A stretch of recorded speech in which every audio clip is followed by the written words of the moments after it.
welcome to Your New Jersey. I'm Lisa Marie FALBO. On today's show, we'll gain some tips about how to make change each day with the Whole Woman founder, Natalie McKenzie. We'll also learn about the important work Moms Helping Moms is doing by providing essentials for mothers and babies in need. But first, the COVID-19 pandemic did a number on small businesses and recreational activities around the state. Joining us now to talk about how Morris County is looking ahead to the future is Morris County Commissioner Tom Mastrangelo. Tom, thank you so much for joining us here. Oh, you're welcome, Lisa. Nice to see you. As we all very well know, this pandemic has impacted families around Morris County, around the state of New Jersey, and this whole country, and where we have not been to our pre-pandemic normal. And here in Morris County, we definitely want to get there. Us county commissioners are being creative to make sure that we've got we've got paths to getting back to normal. One of those things are activities for the kids, activities for adults. Our park system, and we've got roughly 20,000 acres of parks and trails around this county, and nationally recognized parks. Because we do a great job with our parks, but for instance, our trail system is very large, and it's continuing to grow, and that gets people out, whether they're walking, whether they're jogging, whether they're going on nature tours, which are available, by the way, through the park system. We've got our lakes, we've got water sports.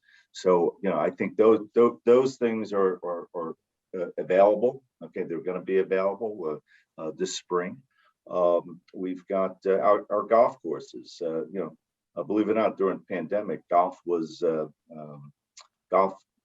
actually increased as far as the participation in golf, and we've got several county golf courses. Flanders Valley, we've got Pinchbrook and Florham Park, we've got Sunset Valley, we've got Berkshire up in Jefferson Township. So these are beautiful golf courses. We have programs for young adults through the park system where they can go to clinics on how to learn to play golf or get introduced to that sport.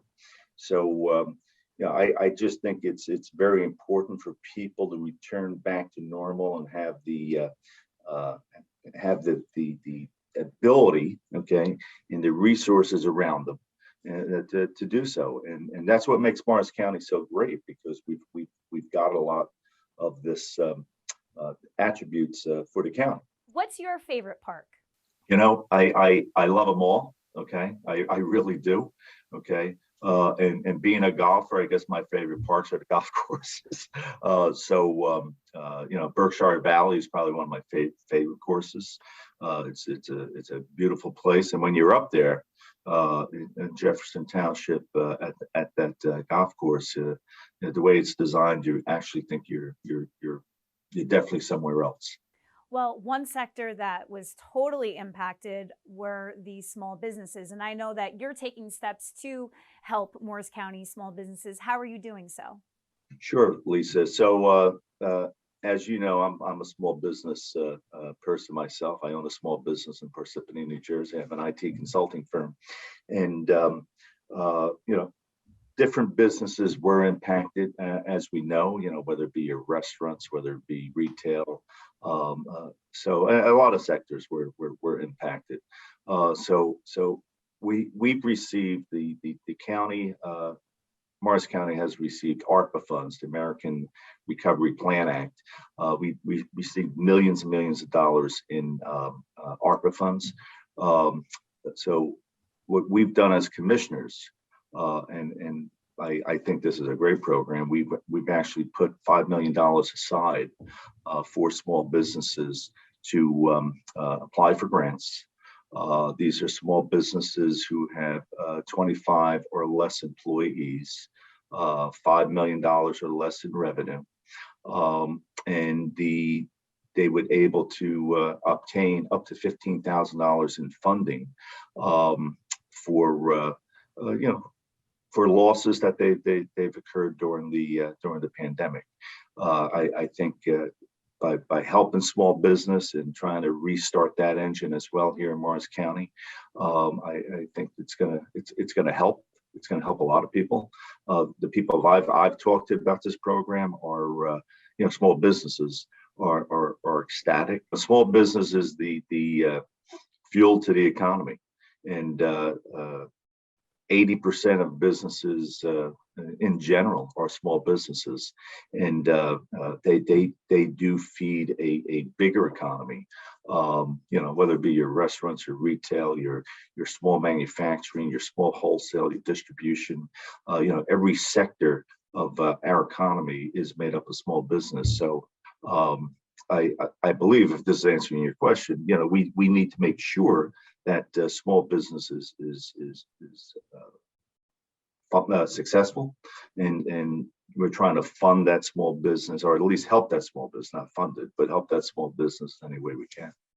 Is there anything else that you would like to spotlight and your fellow commissioners doing in Morris County? Look, we're always, we always have our eye on the budget. On your tax bill, you'll see a county tax, and we work very hard to and make sure that our taxes are kept in line. And as I tell everybody, I'm a small business owner, I'm a taxpayer, so I never want to see increases in taxes. So we really try very hard to deliver all the attributes of Morris County, all the beautiful parks, our roads, our bridges, our law enforcement. We have our sheriff, our prosecutor's office, emergency management. So we make sure that we're ready for any type of disaster. We're ready for any type of situation. We're ready to provide an environment that makes Morris County. It's one of the top 35 counties in the country from a fiscal management standpoint. One of the best places to live, in that top 35. So we work really hard to make good policy decisions to deliver a beautiful place. Tom Mastrangelo, thank you so much. Where can people find out more about your good work and what's happening in Morris County? Sure. Look, they can, I don't mind giving my mobile number out. They can call me at 973-632-7378. And, any questions they have about Morris County, or they can go to the Morris County government website and, find out more information. There's a whole bunch of information out there about some of the things we do and how county governments run. And also to the Park Commission website to research some of the information that we discussed today. Tom, thank you so much for joining us. I will not see you at the golf course because I don't play golf, but maybe at one of the parks. All right, Lisa. Thank you so much for your time today. As all mothers watching this right now, you certainly know that it takes a village to raise a child. Moms Helping Moms is a foundation that helps provide necessities for children and aid caregivers in need. Joining us now are the co-founders of Moms Helping Moms, Bridget Cutler and Megan Deaton. Thank you so much for joining me, ladies. Thank you for having us. Thank you for having us, Lisa. Well, as a mother of an 11-month-old daughter, this mission really hits close to home, so I can't wait to learn all about it. Bridget, I will start with you. Tell us all about how Moms Helping Moms came to be.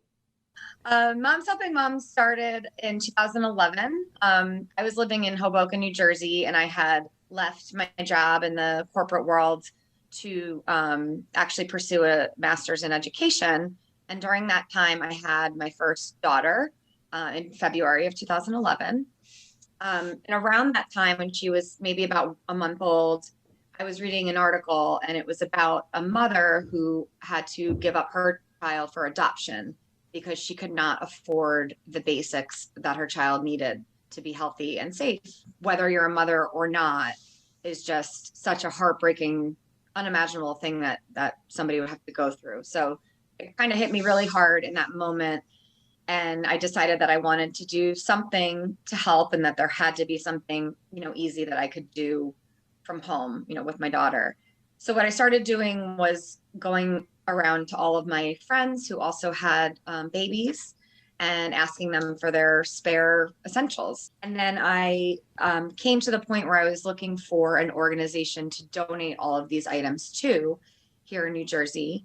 And that's where I hit a roadblock. And what I learned was that there are so many amazing organizations in New Jersey that are helping underserved families in various ways. But none of those organizations were set up to collect donations of these items and distribute them and, figure out who needs what. So here I was left with all of this stuff that I had collected. So what I started doing was actually just giving it out. I would set up like a little, sort of like a garage sale. I'm outside of my garage and post flyers and just say, free baby stuff. And that's how we started. Now it'll be, 11 years ago this summer. Since then, we've made a lot of transitions and changes. And now we serve about 100,000, actually over 100,000 individuals annually in New Jersey. This past year that just ended, 2021, we distributed over 500,000 diapers, well over 100,000 period supplies, and hundreds of thousands of other baby items to underserved families all over the state. I'm just blown away by the work that you did. Megan, how did you come into play? So at the same time Bridget was home, I had just had twins. I found being a mom to be very overwhelming and very difficult. And I would often just find myself grateful for, my support network with my family and my husband and my friends. And every time I went to the store to buy diapers or formula, I just thought, I'm so grateful that I am able to do this. And what do people do who can't do this? And at the same time, I had all this baby stuff, just like Bridget did. I had extra diapers.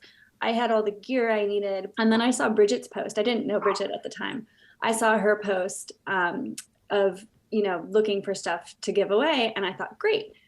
So I emailed her and she showed up at my doorstep to pick it up. And I said, hey, if you ever want some help, I'd be happy to help you. I've got some time on my hands and I'd love to be a part of this. And she said, okay. And here we are 11 years later. So Moms Helping Moms has 5 main programs to it. Bridget, can you please tell us about each one? Our main program is called Healthy Start for Babies. So it's through that program that we distribute diapers, wipes, baby supplies, such as hygiene items, baby wash, baby shampoo. We also do gear. We try to do the essential items only. So we used to collect basically everything. And now we've considered essentials in terms of baby gear would be strollers, pack and plays, high chairs, things like that. So that is our main program. That is the bulk of what we do. We also have a healthy periods program. So starting in 2019, we realized that our distribution model and the families that we were serving were kind of a perfect fit to take on period supplies in addition to all the baby supplies. Our third program is our early literacy program. So Megan and I, especially are and have always been very passionate about early literacy with children. Through that program, we distribute books. We like to distribute one new and one used to every child every month when we have that available. We also distribute literature for parents about the importance of talking, reading, and singing to your children. Bridget, that's so great. Megan, what are the other 2 programs? Sure. So in 2021, we just started our Safe Start program, which is really exciting for us. And it's actually our brand new car seat program. We've been wanting to take car seats since the very beginning, but we cannot take used ones because of liability issues and safety issues. So we just started our brand new Safe Start program where we're now taking brand new car seats. They have to be new and in the box. We got some grant money and we also had a big donation from a local sorority chapter. They gave us 31 new car seats last year and they flew out the door because everybody needs a car seat with a car. And you'd be surprised at how many people are riding out around there without safe car seats. So we're excited to get that going. Our last program that we have is our advocacy program. We believe very strongly in getting the word out through the community. And we do that through advocating through them. So we consider advocating to be anyone that hosts a drive for us, anybody that will allow us to speak like we're doing with you today. This is us advocating for these causes. How do you deliver to the people in need? So we work with 68 partner organizations around the state of New Jersey. We have partner organizations in every county, and they are social service agencies. They're homeless shelters, churches, school districts, domestic violence shelters, any sort of social service agency that works with families. And they can place an order with us for diapers, period supplies. We do clothing for children 0 to 5 and the gear. And then they come to our warehouse and pick it up. Well, you bring up a good point. Where are you storing all of this supply? So to be honest, in the beginning of Moms Helping Moms, our biggest struggle was storage and paying for the storage. So when we started, we were, in our apartments. I was lucky to have a little garage in Hoboken that we used. Then we got a little bit of money and we moved into a little tiny space and then a little bit of a bigger space. But we're really excited that at the end of 2020, thanks to our supporters, we had a big warehouse campaign, and we were able to move into a warehouse, which not only is big enough to store, all of our product, but it has a loading dock. So I know it's not exciting for most people, but it's very exciting for us because having a loading dock gives us the ability to accept large donations from, big companies. So we are super excited about our storage space. We talk about it a lot, but we're in currently Warren, New Jersey. Obviously, a big storage unit with a loading dock costs a lot of money. So how do you get funds to keep your operation afloat? So we are mostly funded by individual donors. That's, really our supporters are our lifeblood. And then we get some money from smaller community grants. We couldn't do it without our supporters. And I know that in a few short months you have your Snowball Gala, and I'm sure that having live in-person events also helps with funds. Can you tell us about your event? Sure. So we are this year having our Snowball in May. So we're hoping there will not be any snow. Historically, we've had this event every year in February. But this year, we didn't feel comfortable having it in February again. We want to make sure, we're not spreading COVID or that there are any issues like that. So we decided to move it back to May. It's going to be May 19th at the Park Avenue Club in Florham Park, New Jersey. We have a DJ and a photo booth, and it's usually a lot of fun. The funds that we get from this event make up about 25% of our annual, revenue. In hearing your story and what an inspiration you are, I am going to leave the studio, go home, empty out my closet, and send it to you guys. So if people like me are watching and want to donate and support, how can they reach you? So all of our information is on our website at momshelpingmomsfoundation.org. We accept donated items at our warehouse Monday through Thursday between 10 a.m. and 3 p.m. And there is a full list of what we take and what we cannot accept on our website.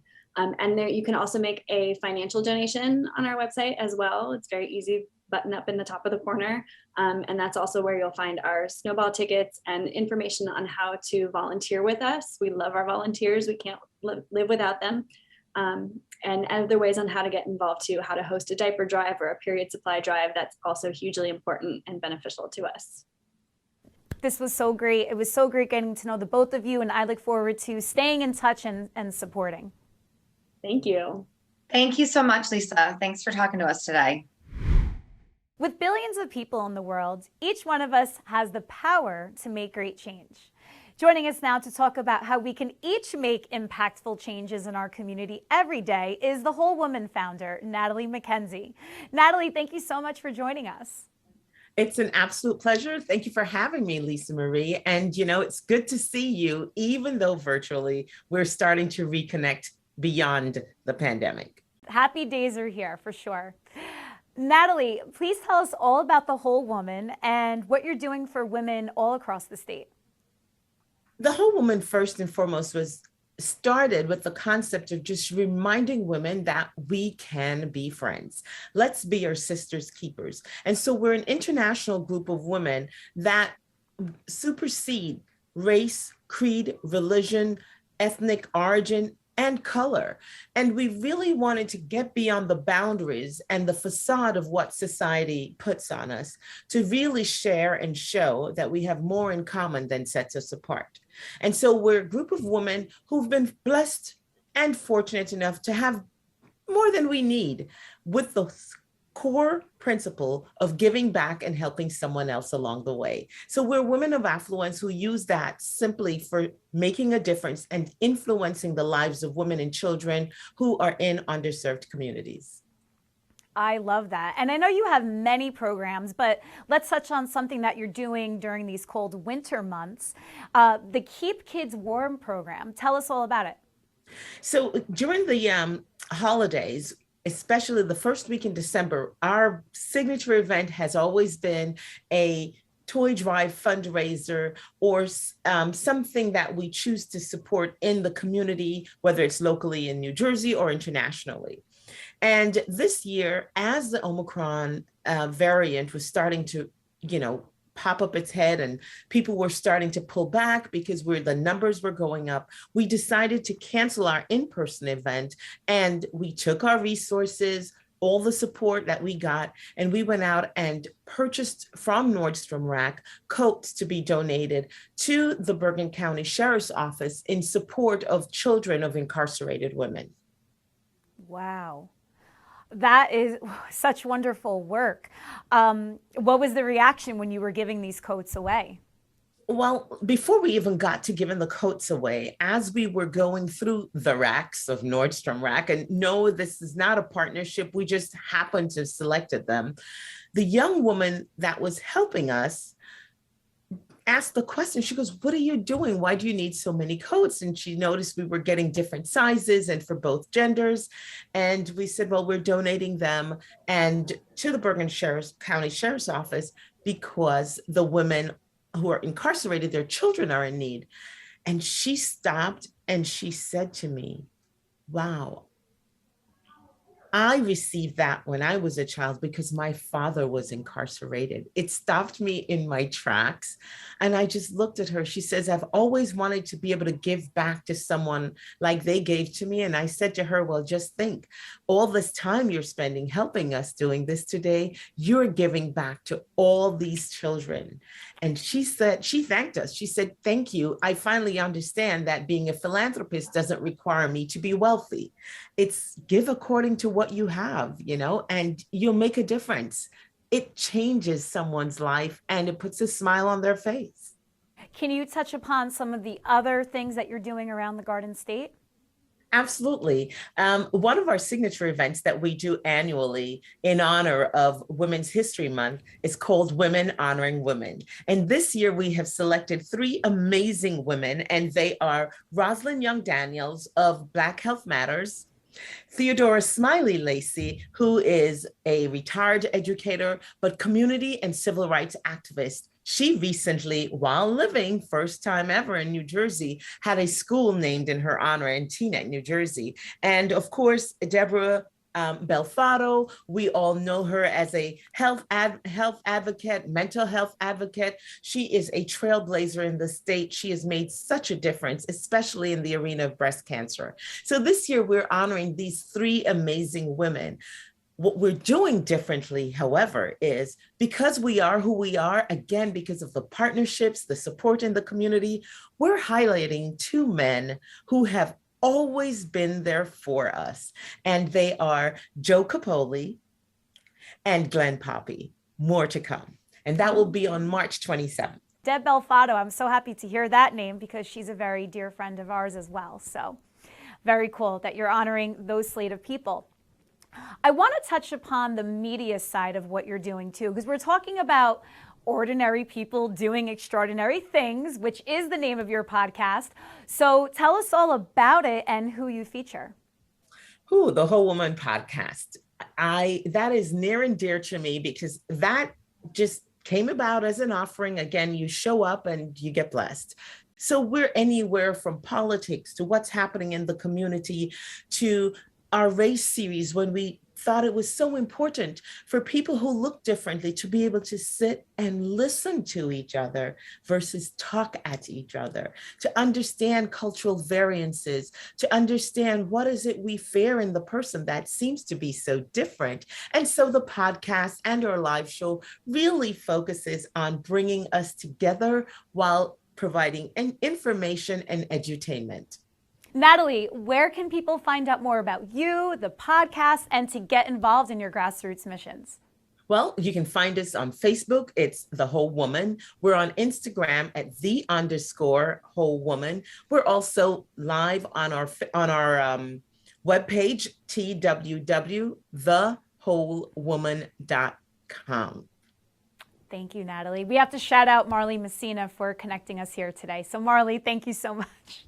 And Natalie, thank you so much. And I hope to see you soon. Have a great time, Lisa, and congratulations on the baby. Happy birthday to your baby. And thanks for having us.